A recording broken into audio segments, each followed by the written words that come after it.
लता दीदी के अंतिम संस्कार की एक तरफ तैयारियां हो रही हैं शिवाजी पार्क में, क्योंकि पूरे राजकीय सम्मान के साथ उनका अंतिम संस्कार होना है, इसलिए जो प्रोटोकॉल है वो भी पूरी तरह से फॉलो किया जा रहा है। थोड़ी देर में प्रधानमंत्री नरेंद्र मोदी, जिनसे बड़ा ख़ास कनेक्शन रहा लता दीदी का, वो भी पहुंच रहे हैं शिवाजी पार्क लता दीदी के अंतिम दर्शन के लिए और उनके अंतिम संस्कार में शिरकत करने के लिए। हमारे साथ हमारे संवाददाता मयूरेश गणपते भी मौजूद हैं इस वक्त शिवाजी पार्क से, सीधे वो हमारे साथ जुड़ चुके हैं। मयूरेश, बताइए ज़रा वहाँ पर क्या तैयारियां की जा रही हैं, क्योंकि जाहिर है जो चाहने वाले हैं उनकी संख्या तो लाखों करोड़ों में है, लेकिन मुंबई में ऐसे कितने लोग हैं जो कि शिवाजी पार्क पहुँच रहे हैं लता मंगेशकर के अंतिम दर्शन के लिए, उनके पार्थिव शरीर के अंतिम दर्शन के लिए। क्या तैयारियां इस वक्त वहां पर की गई हैं? देवेंद्र फडणवीस को हम देख रहे हैं, पूर्व मुख्यमंत्री महाराष्ट्र के, वो भी इस वक्त इस काफिले का हिस्सा हैं। जी बिल्कुल, फिलहाल मैं आपको बताऊंगा, मेरे पीछे आप देख सकते हैं यहाँ पे तैयारियां जो है अंतिम चरण में है। और आपने मुझे पूछा कि यहाँ पे कौन कौन आ रहा है। यहाँ पे सामान्य इंसान यानी मुंबई के कॉमन पब्लिक जो है, उन्हें लता दीदी का दर्शन लेने के लिए भी तैयारियां की गई है। आप देख सकते हैं मुंबई पुलिस यहाँ पे है, अभी तक अंदर किसी भी स्थान को, पब्लिक को छोड़ा नहीं है।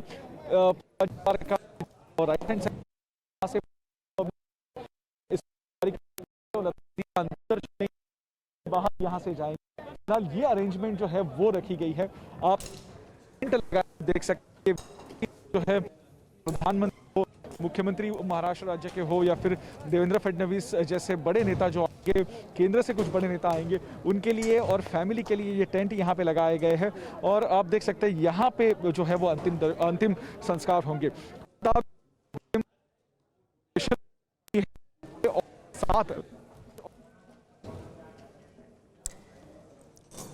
मैं आता हूँ मयूरेश, आपके पास मैं आता हूँ। ये तस्वीरें इस वक्त हम आपको मुंबई से सीधे दिखा रहे हैं जसपिंदर। और अगर हम बात करें, आज आपको नहीं लगता कि भारत की सांस्कृतिक विरासत के लिए भी एक गज़ब का संयोग बना है? जिस बात का जिक्र मैं आपके आने से पहले थोड़ी देर पहले कर रहा था, 107 साल पहले आज ही के दिन कवि प्रदीप का जन्म हुआ था, और हम सब ये जानते हैं कि कवि प्रदीप का लिखा हुआ गाना ऐ मेरे वतन के लोगों ज़रा आँख में भर लो पानी, ये गाना जब लता दीदी ने पहली बार गाया था बतौर एक नई गायिका के तौर पर, तो हर किसी की आँख में पानी आ गया था, हर किसी की आंखें नम हो गई थीं।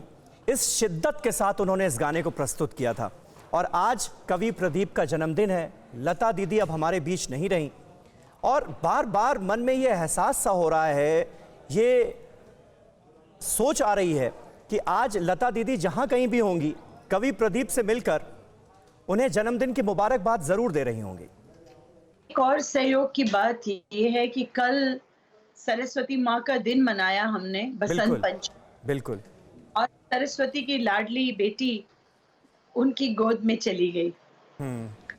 तो ये भी एक बहुत बड़ा सहयोग है। तो जब इस तरह की बड़ी शख्सियतें जाती हैं, तो वो भी दिन जो है वो ईश्वर ऐसे मुकर्रर करता है, ऐसे बनाता है, कुछ उसका नियम है, कुछ ऐसा है कि हम लोग तो बस सिर्फ सोच सकते हैं उसको। मतलब हम लोग हमेशा सोच के 2 into 2 करते हैं कि ये चीज ऐसे हो सकती है, जी पर जी। ऐसा लगता है कि ऐसा ऐसा ये मतलब ईश्वर ही उसको वैसा मुकर्रर करता है कि ये दिन उनका फिक्स है। फिक्स तो है, हम सबका जाना फिक्स है, सबको सबकी वारी लगी हुई है। तो ये किसको कौन से दिन जाना है, ये सब पहले से निर्धारित है। तो ये जो माँ सरस्वती का हमने कल आह्वान किया, उनको मतलब सब सिंगर्स ने जो जो माँ सरस्वती को उनको मानते हैं और उनको ध्याते हैं, उनको याद करते हुए, उनके लिए ये बहुत बड़ा दिन था। तो उन्होंने हमारी माँ ने भी, हमारी लता माँ ने भी एक ऐसा दिन चुन लिया कि वो अपनी माँ की गोद में जाके बैठ गई जस्ट आफ्टर। देखिए, तो ये भी बहुत एक सहयोग की संयोग की बात है। जी जसपिंदर जी, लेकिन आप किस तरह से आज याद करना चाहेंगी, क्योंकि आप और लता दीदी एक ही इंडस्ट्री का हिस्सा रहे, आपके गाने भी हम सुनते आए हैं इतने सालों से, और कोई एक ऐसी मुलाकात जो लता दीदी के साथ आपकी हुई हो, जो आज आपको याद आ रही हो, जो कहीं ना कहीं यादों में रची बसी हो, शेयर करना चाहेंगे आप? जी, बहुत सारी हैं, लेकिन एक जब नया नया मेरा गाना हिट हुआ तो एक किसी फंक्शन पे अ, हम लोग इनवाइटेड थे, माँ भी जी। थी वहाँ, और कहीं सोफे पे बाहर बैठी हुई थी, तो उनके साथ 2-3 अब मुझे याद नहीं है कौन-कौन था, लेकिन वो बैठी थी और मैंने जैसे ही देखा तो मैं एकदम उनकी तरफ गई। परवाह देश की, सोमवार से शुक्रवार रात 10 बजे TV9 भारतवर्ष पर।